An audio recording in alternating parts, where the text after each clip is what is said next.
Thank you जनाब speaker. सबसे पहले तो मैं आपका मशकूर हूँ कि आपने मुझे टाइम दिया और हालिया सैलाब के हवाले से यह सैलाब सिर्फ KPK और पंजाब में नहीं बल्कि ये तमाम पाकिस्तान के हर शहरी के लिए लम्हा फ़िक्रिया है। मैं इस सैलाब के हवाले से सर अपने सदर पाकिस्तान आसिफ अली जरदारी साहब की जो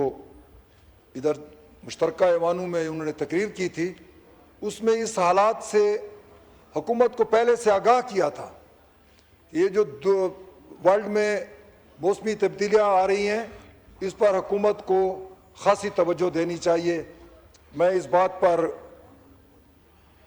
हुकूमत को कंडेम करता हूँ कि सदर पाकिस्तान की स्पीच के बाद भी उन्होंने अंदिया दिया था अपनी स्पीच में कि आप लोग अपने जो आगे सैलाब आने वाले हैं या मुल्क को इस हालात से खदशात हैं उस पर खसूसी तवज्जो दीजिए। लेकिन उसके साथ साथ मैं प्राइम मिनिस्टर साहब को खराज तहसीन भी पेश करूँगा कि उन्होंने बर वक्त जितनी भी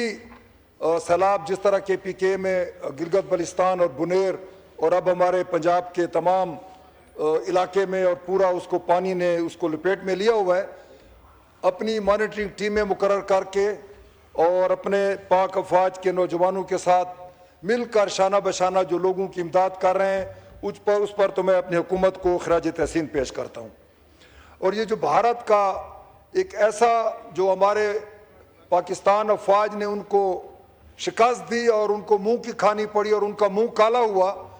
तो चूँकि जंग वो हार चुका है तो अब वो तो कहता था कि मैं पानी पाकिस्तान में एक बूंद भी नहीं आने दूंगा, लेकिन उसके जो ये जो हमेशा इंडिया ने पाकिस्तान के साथ वो काम किया और पानी छोड़कर हमारे पूरे पाकिस्तान के हमारे गरीब आवाम हमारे फसलों को हमारे इंफ्रास्ट्रक्चर को तबाह किया। मैं तो अपील करूंगा अपनी इंटरनेशनल ह्यूमन राइट्स की जो इंटरनेशनल वो है टीमें और साथ UNO को कि ये पाकिस्तान पर इंडिया का ये जो हमला है, ये जो पानी छोड़कर हमें इतना नुकसान दिया, इस पर इंटरनेशनल लेवल की एक वो कन्वेंशन होना चाहिए और पाकिस्तान को इसका जो खिमाजा है वो पाकिस्तान के अवाम को देना चाहिए। इसी हवाले से सर चूँकि ये सारा हमारा मुल्क अपना मुल्क है, जहाँ भी कोई आफत आए मैं बात करूँगा। चूँकि मैं डेर इसमाइल खान की आवाम का नुमाइंदा हूँ, मैंने पिछली स्पीच में भी जिक्र किया था डेर इसमाइल खान में 2010 का सैलाब खुदा की कसम से किसी बंदे की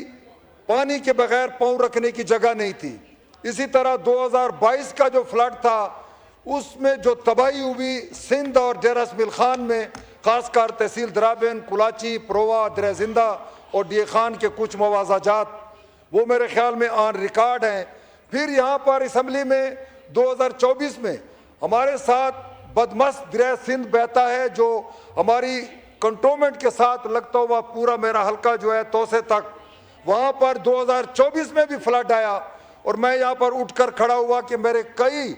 बस्तियाँ उजड़ गई हैं, रोड तबाह हो गए हैं। यहाँ पर PM साहब मौजूद थे, उन्होंने तारड़ साहब को कहा कि कमेटी बना लें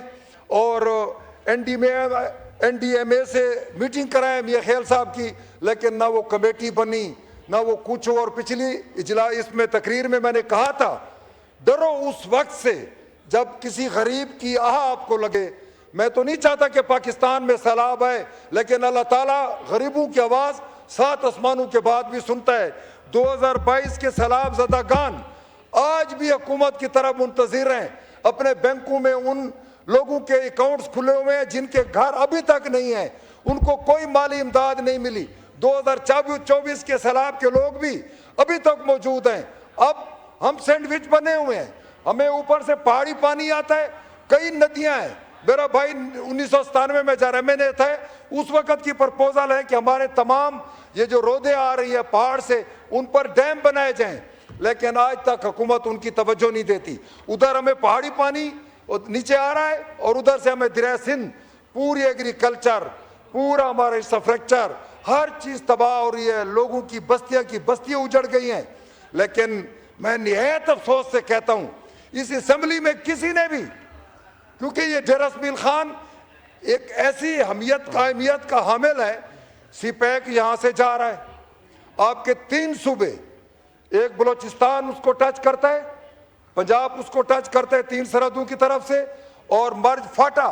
डी खान एक ऐसी संगम जगह पे पड़ा है जो पाकिस्तान का दिल है। लेकिन